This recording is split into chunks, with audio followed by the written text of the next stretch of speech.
I would like to know, why are you now here? Okay, we're here for many reasons. First of all, we've been here for 3 days. Of course, we've been here since the beginning of the revolution, but for this week, we've been here for 3 days to show the Syrian people inside Syria that we're sacrificing the warmth of our homes and the comfort of our homes and breaking our fast after fasting all day in the street. Now, it looks quite comfortable to us, it's quite comfortable to many people, but it's still a sacrifice.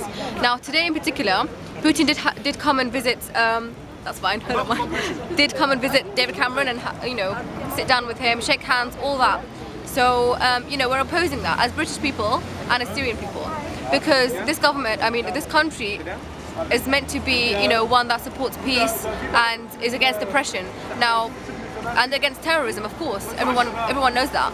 So for Putin to come here, and after all the crimes he's committed, not just against the Syrians, but against the Russians themselves, and a lot of people around the world, we oppose that David Cameron would actually allow him to come in, shake his hand, sit down with him, have dinner with him. It's not something that we support as British people. And we were saying when we were directing speech towards David Cameron's house today, we were saying you should ask us British people.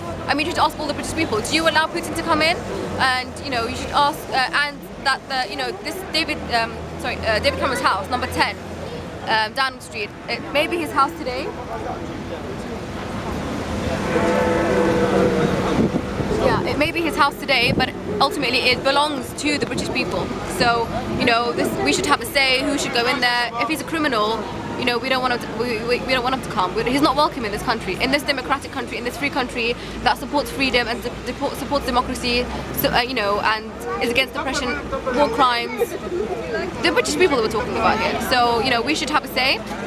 So, yeah, that's one of the reasons we're here as well, particularly today. And yeah, so now we're just gonna have some dinner, break our fast, and then we're gonna carry on. We're gonna carry on, and of course in English, explain to the people what's going on.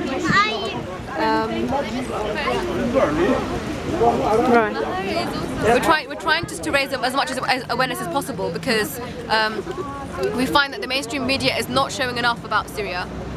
Maybe they're showing it maybe more frequently, but not as they're not showing the information that's needed. For example, they don't tell you in the media, in the BBC, in the ITV, all these Sky News, they're not telling you the details that, in fact, in Syria, children are being skinned alive.